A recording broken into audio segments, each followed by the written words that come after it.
Agama dan kepercayaan di Jazirah Arab.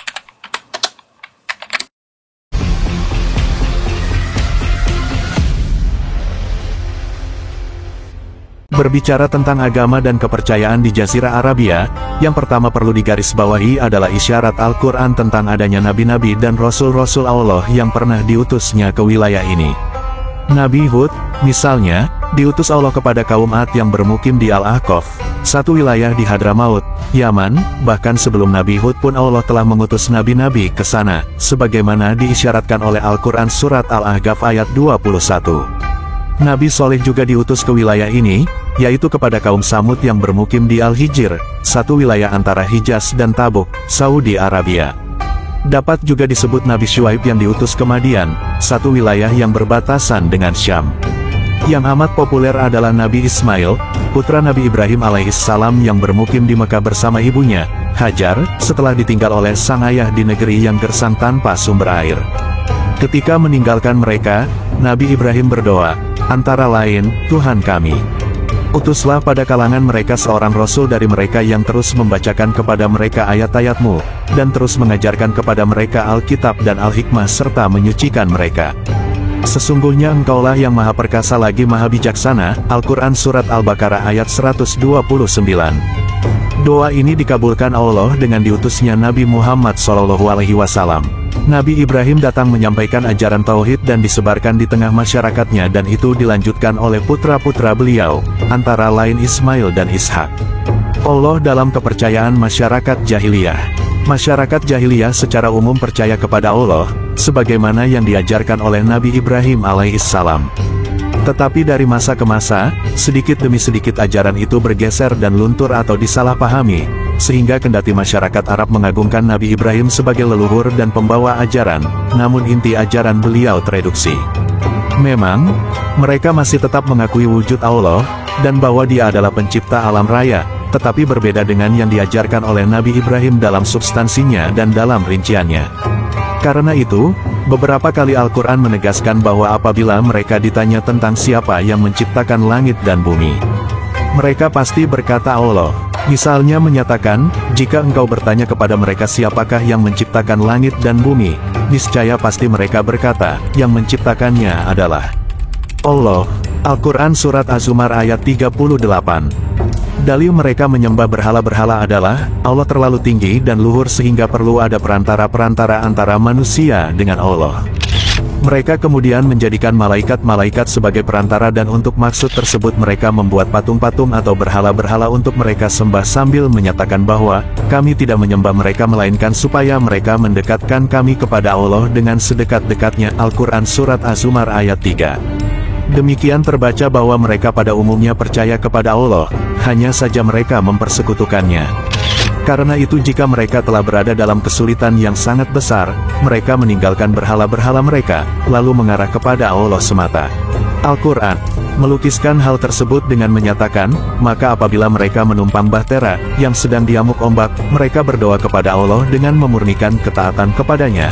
Tetapi tatkala Allah menyelamatkan mereka sampai ke darat, tiba-tiba mereka kembali mempersekutukan Allah. Al-Quran Surat Al-Ankabut ayat 64. Atas dasar apa yang dikemukakan di atas dan berdasar pada studi tentang kitab-kitab samawi yang beredar, almarhum Syekh Abdul Halim Mahmud dalam bukunya Al-Islam wal Aqd menegaskan bahwa pada dasarnya tidak terdapat ayat dalam Al-Quran yang turun dalam konteks pembuktian tentang wujud Tuhan, tetapi yang ada adalah ayat-ayat yang menguraikan tentang keesaannya. Ini demikian, karena masyarakat Arab masa jahiliyah tidak pernah mengingkari wujud Tuhan. Bahkan, lanjut Abdul Halim, dalam kitab Perjanjian Baru dan Lama pun, walau dalam bentuknya seperti sekarang tidak juga terdapat pemaparan tentang wujud Tuhan. Ini karena wujud Tuhan tertancap di dalam hati dan benak manusia normal. Kalaupun satu ketika ada yang mengingkarinya, maka ada saatnya mereka akan kembali mengakuinya. Berbeda-beda pendapat pakar tentang siapa yang pertama mengajak kepada penyembahan berhala. Mayoritas sejarawan menunjuk Amr bin Luhai al-Khuzai yang menyaksikan penyembahan berhala patung-patung ketika ia berkunjung ke Syam. Penduduk negeri itu, Al-Amalik, menyembah patung-patung. Lalu dia meminta patung yang kemudian diletakkan di Ka'bah. Patung mulai disembah di sana. Sementara pakar menilai bahwa langkah Amr bin Luhai itu diambilnya guna memperkuat posisinya sebagai pembaharu di kalangan masyarakat setelah dia menyadari bahwa ajaran Nabi Ibrahim telah mulai memudar. Tentu saja ada suara-suara yang menentang Amr, terutama dari suku Jurhum.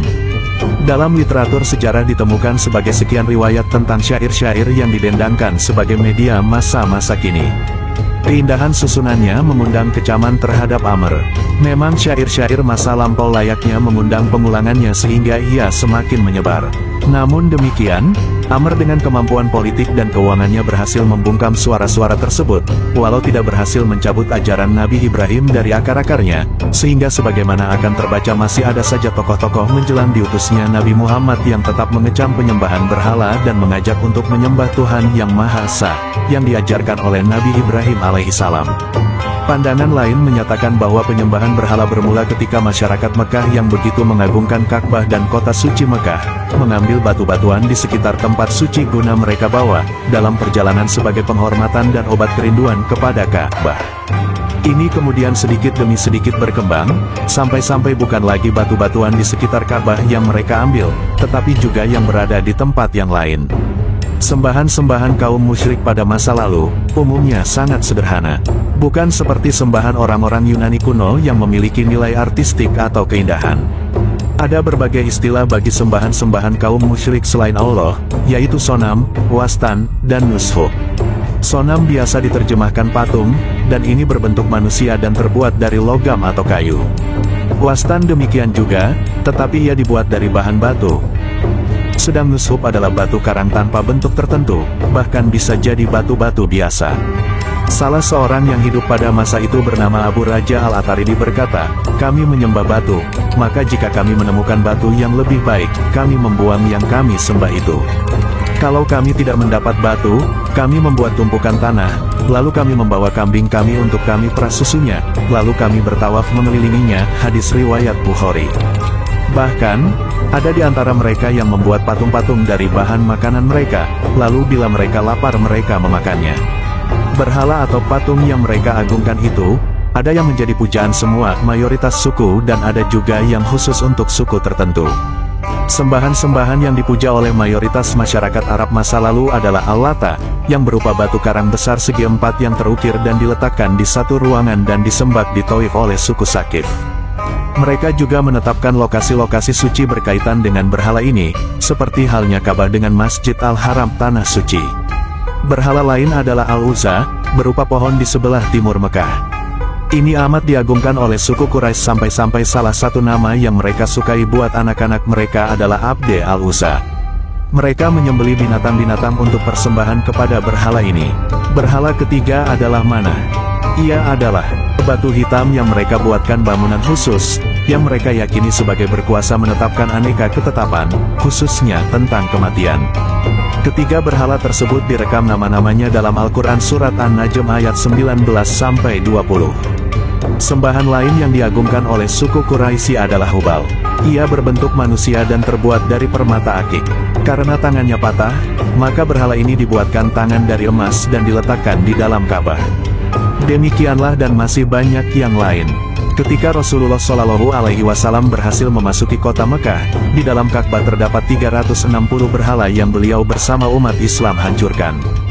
Jumlah yang demikian banyak itu, antara lain disebabkan karena penguasa Mekah menjadikannya kota terbuka yang menampung semua yang mengagungkan Ka'bah dan mengizinkan mereka datang berkunjung ke sana dengan jaminan keamanan dan keselamatan mereka, di kota suci yang terlarang di sana melakukan pertumpahan darah atau penganiayaan.